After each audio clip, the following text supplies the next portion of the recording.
जब व्यक्ति उस कुएं से बाहर निकलता है, जैसे वो मेंढक जब कुएं से बाहर आता है तब समझ में आता है, अरे अभी तक तो मैं इस कुएं को ही संसार समझ रहा था, इतना ही बड़ा संसार है, इतनी ही बड़ी दुनिया, इससे आगे कुछ है ही नहीं।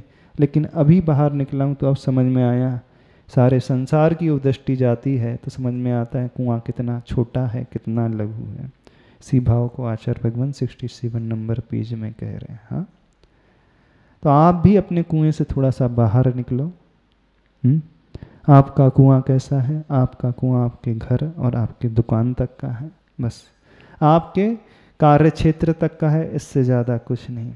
हर एक व्यक्ति ने अपना अपना कूप मंडूकपना बना करके रखा है, उसके अलावा उनका दृष्टिकोण कुछ होता ही नहीं, उसके अलावा उनकी सोच कुछ होती ही नहीं। जब वो अपने घर दुकान को छोड़ करके सारी दुनिया की ओर दृष्टि करते हैं तब उन्हें समझ में आता है कि संसार कितना बड़ा है। कितना बड़ा है, कितने नैरो माइंडेड हो आप लोग। कूप मंडूक का मतलब नैरो माइंडनेस, संकीर्ण विचारधारा। और जब तक व्यक्ति की विचारधारा संकीर्ण रहेगी वह इस अनंत आकाश और इस अनंत संसार को देख ही नहीं सकता। जब तक वह संकीर्ण विचारधारा लेकर के चलेगा, छोटे से संसार को ही बहुत विस्तृत मान करके चलता है, छोटे से सुख को बहुत बड़ा सुख मान करके चलता है, छोटा सा उसे कुछ मिल जाता है तो उसे लगता है कि मुझे सब कुछ मिल गया है। लेकिन जैसे ही दृष्टि उस खुले आसमान की ओर जाती है तब हमें समझ में आता है हर व्यक्ति ने कितना छोटा छोटा अपना घर बना करके रखा है। घर में ही खिड़कियां होती हैं, घर में ही दरवाजे होते हैं, लेकिन घर से जैसे वो आंगन में आता है, मैदान में आता है तो उसे समझ में आता है कि ये आकाश कितना बड़ा है। हाँ? जैसे उसकी खिड़की होती है वैसे वो उस आकाश को देखता है। चौकोर खिड़की होती है तो अपने खिड़की रूम में खड़े होकर के उसे आकाश चौकोर ही नज़र आता है ना। सर्कुलर शेप में यदि विंडो होगी तो उससे संसार जो है आकाश सर्कुलर नज़र आएगा, स्क्वायर शेप में होगी अथवा ट्रेंगल शेप में होगी तो उसे ट्रेंगल आकार में नज़र आएगा।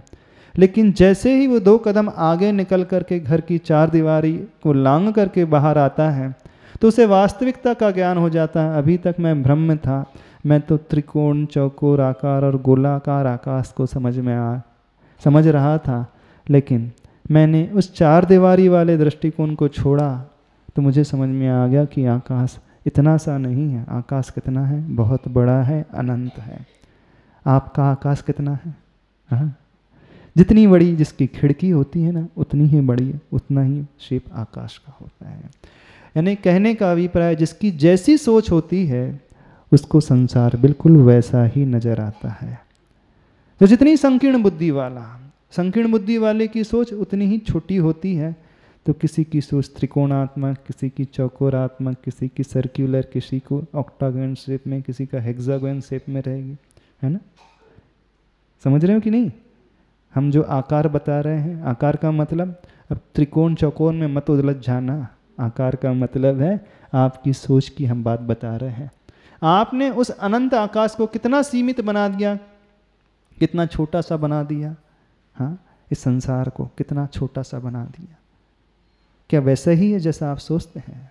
बिल्कुल वैसा नहीं है, वो तो कुछ अलग ही है। लेकिन हमने जैसा डायमेंशन फिक्स कर लिया है बिल्कुल वैसा ही हम देखते हैं।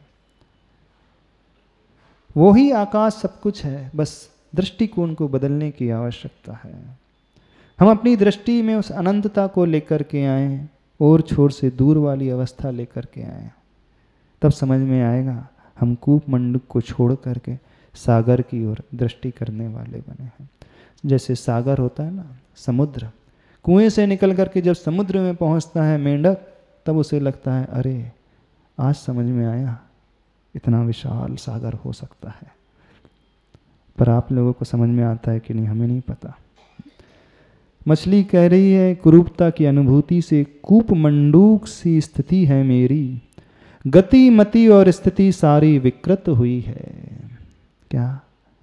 गति मति और स्मृति स्थिति, चलना, हमारा ज्ञान और वर्तमान की जो पोजीशन सारी विकृत है। स्वरूप स्वभाव ज्ञात कैसे हो, स्वरूप का ज्ञान, मेरे स्वभाव का ज्ञान आखिर कैसे हो? क्यों? ऊपर से प्रेषित होकर मुझ तक एक किरण भी तो नहीं आती। हमें कोई ऐसी किरण भी तो नहीं मिलती है आज तक जो हमारे स्वरूप से हमारा परिचय करा सके। हम आखिर हैं क्या? हम आखिर हैं कौन? हम आखिर आए कहाँ से हैं और आखिर हमें जाना कहाँ है? क्या हमारा स्वभाव है? क्या हमें पाना है? क्यों हमें पाना है? किस लिए पाना है? कैसे पाना है? कभी प्रश्न उठते हैं मन में? हाँ, कभी प्रश्न उठते हैं? आचार्य भगवान को एक गाथा बहुत प्रिय है, इसकी प्रसंग आगे तो हम बता देते हैं। छत्र चूड़ामणि ग्रंथ में लिखी हुई है। कोहम किद्रग गुणः क्वत्य किम प्राप्य किम निमित्तकः इत्यूह प्रत्यहम नो चेत दस्ताने ही मतिर्भवेत्। को अहम, मैं कौन हूँ, किद्रग गुणः, कैसे मेरे गुण हैं, किम प्राप्य, क्या मुझे प्राप्त करना है, क्वत्य, मैं कहाँ से आया हूँ, किम निमित्त का, किस निमित्त को लेकर के मुझे पाना है। यदि ये ऊहापोह प्रतिदिन व्यक्ति के भीतर नहीं होता है तो मान करके चलना उसका जो स्थान है अस्थान में ही, गलत जगह ही उसका परिणमन होता है। यानी व्यक्ति को सही जिंदगी जीना सीखना है तो अपने भीतर कुछ प्रश्न को उठाना सीखना चाहिए। पर आप लोग जो प्रश्न उठाते हो पुस्तकों से पढ़ करके उठाते हैं, ये तो जड़ प्रश्न होते हैं। प्रश्न तो वो होते हैं जो भीतर से उठते हैं। कौन से? मैं कौन हूँ। उस मछली के मन में प्रश्न उठ गए, आपके मन में उठे कि नहीं पता नहीं। कहाँ से मैं आया हूँ, क्या मेरा स्वभाव है, क्या मेरे गुण हैं, क्या मुझे पाना है, क्यों मुझे पाना है। क्या कभी आपके मन में उठे प्रश्न? 60 साल से ऊपर सीनियर सिटीजन वाले हो गए हों। कौन हैं आप? हाँ, तो आप बता दोगे फलाना चंजीव मैं हूँ। कहाँ से आए हो? तो अपने घर से आए हो। कहाँ जाना है? तब दुकान जाना। क्या खाना है? तो हाँ पैसा कमाना है। क्यों? तो घर घर चलाना, इस कारण कमाना है महाराज जी। आप क्या बताओगे, क्या परिचय दोगे, इंट्रोडक्शन क्या दोगे? बस इसके अलावा कोई इंट्रोडक्शन है आपका? क्या कोई आई कार्ड, कोई परिचय? यानी आपको आपका अपना स्वयं का परिचय ही नहीं ज्ञात है अभी, है ना? है ज्ञात? हाँ, हम आपसे पूछें कौन है आप, तो आप नाम बता सकें, महाराज जी मैं फलाना हूँ, है ना? क्या क्वालिटीज़ हैं? तो हाँ बोलोगे कि महाराज जी मेरे भीतर ये क्वालिटीज़ है। कौन सी क्वालिटी? वो तात्कालिक क्वालिटी, कुछ समय रहने वाली, जो शरीर आश्रित क्वालिटी, उसका वर्णन कर दोगे, है ना? कथनचित थोड़ा बहुत सोचोगे तो हाँ मेरे भीतर नम्र वृत्ति है, थोड़ा सा मुझे गुस्सा नहीं है, थोड़ा बहुत ये बता दोगे, इससे ज़्यादा क्या? तो कभी जिज्ञासा उठती है मन में, कौन हूँ आखिर, कहाँ से आया हूँ, क्या मुझे पाना है, क्यों मुझे पाना है, क्या मेरे गुण हैं, क्या मेरा स्वरूप है, क्या मेरा स्वभाव है।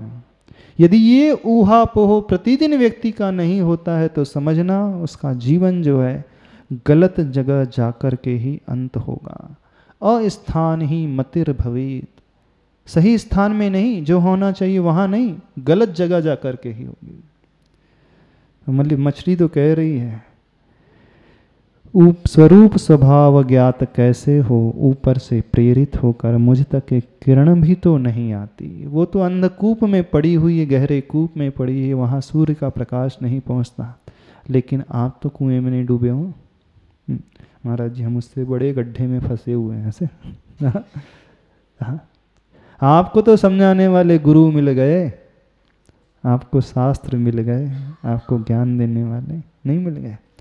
आप उसके पास तो सूर्य की किरण नहीं है, आपके पास तो सारा का सारा सूर्य है, हेलोजन है, सब कुछ है। क्या कमी है महाराज जी?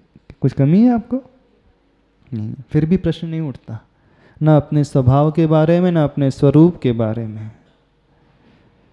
और मछली के मुख से निकल पड़ी दीनता घुली ध्वनि की, इस अंधकूप से निकालो इसे कोई, उस हंस रूप से मिला लो इसे कोई।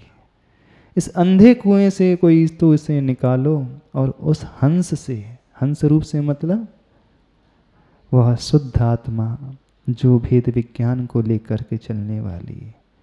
हंस जैसा होता है जानते हो, उसके भीतर एक क्वालिटी होती है। पानी मिला दूध दे दोगे तो सिर्फ दूध अपनी चोंच से पिएगा, पानी को वहीं छोड़ देगा। उसे ये पता है कि मुझे क्या ग्रहण करना है और क्या छोड़ना है। कौन सा फिल्टर लगा है उसके मुख में, हाँ, कौन सा फिल्टर लगा उसके मुख में कि वो सिर्फ दूध को ही पीती है। वो हंस जो है दूध को ही पीता है, पानी को नहीं, मतलब एक बूंद पानी भी नहीं लेता वो। यानी ऐसा वो भेद विज्ञान उस हंस को होता है, क्या सही है क्या गलत है, क्या पान मुझे करना है और क्या छोड़ना है मुझे।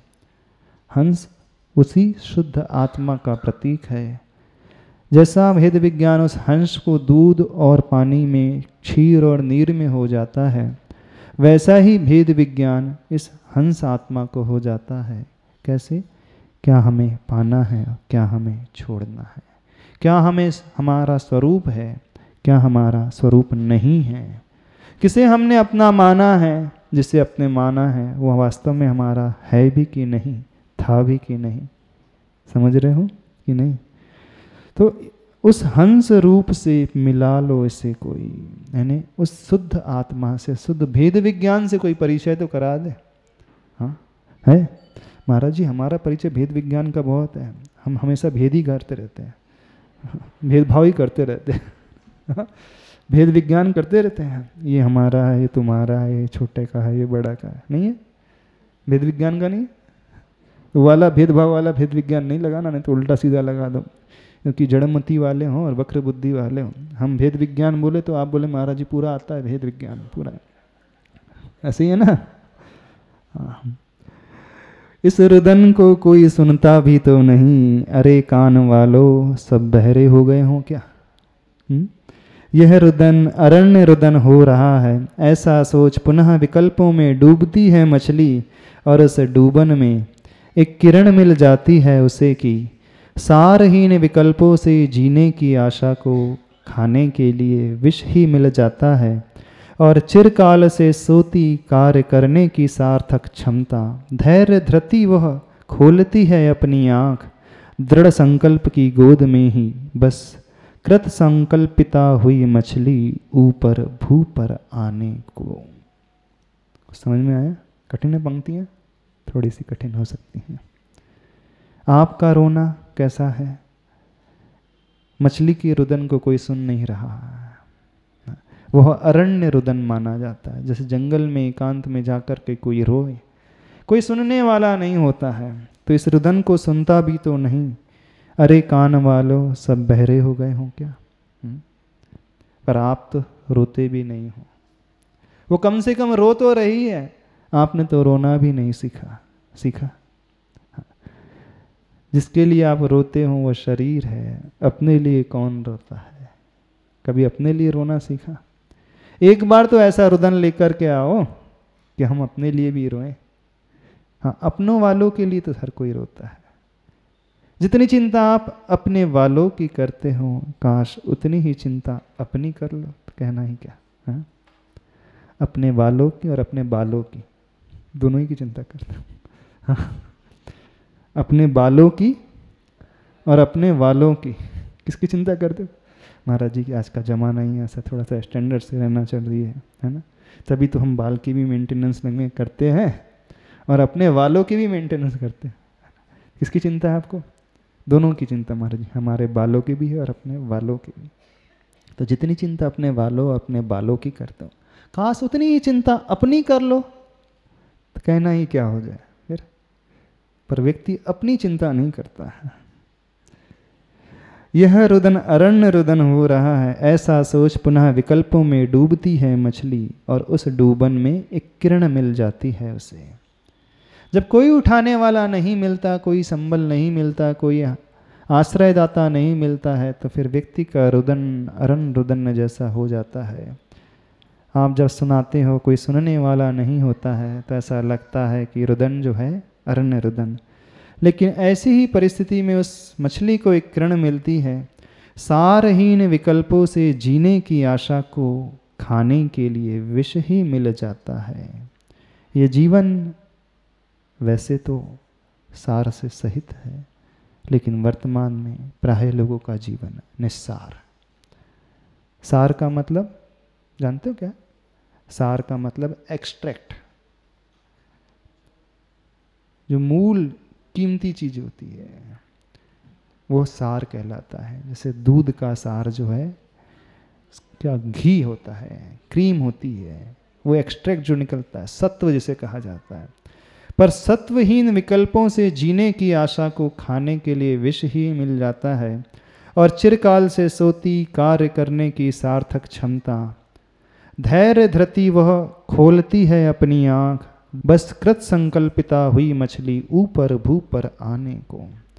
आज तक बहुत धैर्य तो है भीतर, लेकिन वो धैर्य मंद पड़ा है। कार्य करने की क्षमता तो सबके भीतर है, संभावनाओं से रहित कोई भी नहीं है, कैपेसिटी से रहित कोई भी व्यक्ति नहीं है, लेकिन सारे की सारी संभावना जो है सुप्त अवस्था में पड़ी हुई हैं, मृत प्राय जैसी ही पड़ी हुई हैं, उसमें जैसे चेतना ही नहीं हो, ऐसा ही है सबके भी। धैर्य धृति वह खोलती है अपनी आँख। कैसे खोल रही है? जैसे वो बच्चा माँ की गोद में, तो इसकी गोद कौन सी है? वो धैर्य, वो पेशेंस, वो धृति, दृढ़ संकल्प की गोद में ही, यानी उस दृढ़ संकल्प को धारण करके वो अपनी आँख खोलती है और दोहराती है। क्या कहती है? कृत संकल्पिता हुई मछली ऊपर भू पर आने को। ऊपर जमीन में आने के लिए कृत संकल्पित हो रही है, और आप हो कि ऊपर उठने के लिए अभी तक अपनी आंखों को खोलने के लिए तैयार नहीं हो गया। हो रहा ऊपर उठने का पुरुषार्थ किया है कभी? संकल्प ग्रहण किया है? नहीं।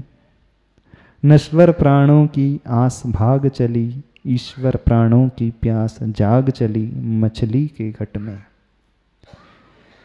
जो प्राण है शरीर आश्रित, वह तो नश्वर हैं, जाने वाले हैं। जो जाना है उसके बारे में क्या चिंता, अब चिंता करना है। ईश्वर प्राणों की प्यास जाग चली, यानी अब पाना है तो ईश्वर रूपी प्राणों को पाना है। उस मछली के घट में ये भावना जागृत हो गई। फिर क्या? जड़भूत जल का प्यार निराधार कब तक टिकेगा, वह भी पल में हुआ पलायित। छू मंतर कहीं अभय का निलय मिला, सभय का विलय हुआ मछली के जीवन में, यहीं से घटित विजय हुआ धन्य। वह जड़भूत जल का प्यार, यानी जहाँ वह रहती आई है, जिस जल के भीतर, जिस संसार के भीतर, जिन लोगों के साथ, जिन परिवार के साथ, जिन सदस्यों के साथ, कब तक साथ रहेगा? आपको पता है आपका साथ आपके वालों के साथ कब तक रहेगा? क्यों? कब तक है? जिनके साथ आप रह रहे हो कब तक साथ है? महाराज जी जानते तो हर कोई है, कौन नहीं जानता है? कोई भी व्यक्ति ऐसा नहीं होगा जो इस बात को नहीं जानता है।